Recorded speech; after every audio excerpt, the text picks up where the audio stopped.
¿Por qué?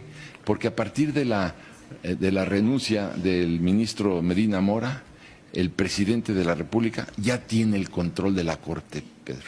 Y esto es lo que más me preocupa a mí. ¿Por qué tiene el poder de la Corte?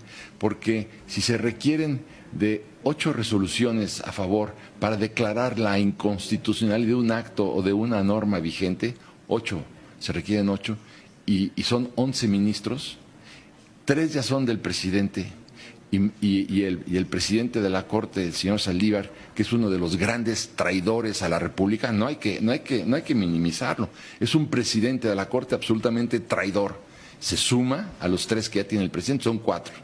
Entonces, para declarar la inconstitucionalidad de una norma, se requieren 8. Si le quitas a los 11, le quitas 4, ya quedan 7.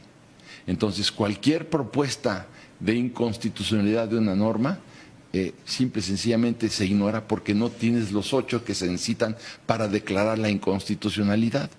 Entonces, como siempre serán 7, entonces simple y sencillamente cualquier acto o cualquier norma inconstitucional permanecerá vigente. Concretamente, veamos el caso de Baja California.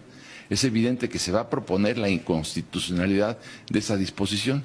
Va a entrar a la Corte y en la Corte van a decir que se requieren 8, pero como nada más hay 7, simple y sencillamente se va a declarar la validez de esa norma, que es una aberración constitucional, republicana, política en México, que es una de las muestras de regresión política más afrentosas de la historia política del México moderno.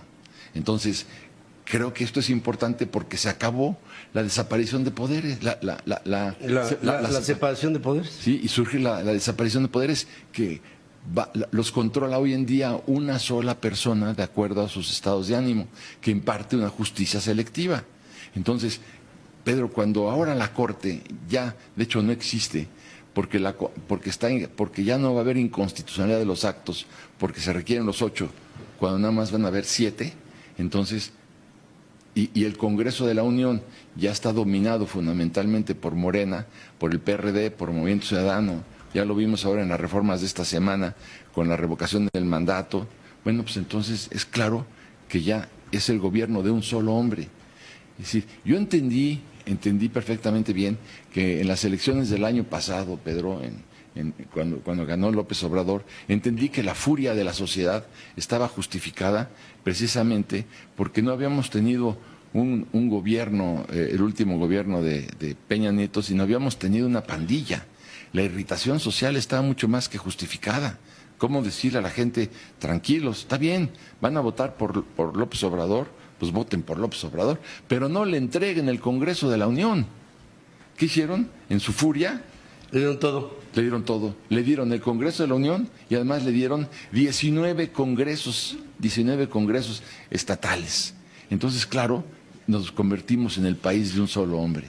Pero claro, quedaba la esperanza de la Corte, pero ahora la Corte ya también está dominada por el propio presidente. Por eso cuando dice, voy a dar el banderazo el día de hoy en la mañana a Santa Lucía, por más que no van a poder aterrizar las grandes líneas aéreas internacionales, ni las nacionales, porque Mitre no lo autoriza, no le importa que no lo autorice Mitre, no le importa que no le autoricen, que queden 140 amparos pendientes, él va a dar el banderazo, con lo cual pues está ignorando todas las disposiciones legales y todas las resoluciones judiciales. ¿Qué quedaría cuando un jefe de la nación ignora la existencia de 140 amparos y procede a la construcción del aeropuerto? Bueno, lo que procede es que la propia Corte declare la destitución del presidente de la República por ignorar las resoluciones o desobedecer las resoluciones de la Suprema Corte de Justicia de la Nación. Ahora yo te voy a decir, está ignorando las disposiciones de la Corte porque hay 140 amparos. A ver, ¿quién le va a decir al presidente no puedes proceder? Y si insistes te vamos a destituir. Te vamos a destituir y te vamos a encarcelar porque estás, y hay una disposición completa, estás violando la Constitución. Tú que juraste defender y guardar y hacer valer la Constitución y las leyes que de ella emanan, la estás ignorando, la estás violando, te vamos a destituir. Pero ¿quién lo va a destituir si la Corte es una Corte ad hoc? Es suya. Es suya. Pero además el año que entra, 2 nuevos ministros se van a llegar a la Corte porque terminan su gestión y entonces ya tendrá pues absolutamente la mayoría. Ya tiene 4, va a tener 6 de 11, se acabó, Pedro. Se acabó el Poder Judicial en México. Entonces, si se acaba el Poder Judicial, se acaba la separación de poderes. Y si se acaba la separación de poderes, se acaba la República. Por eso dije desde el principio, Pedro, que en este momento la democracia mexicana tocó a su fin.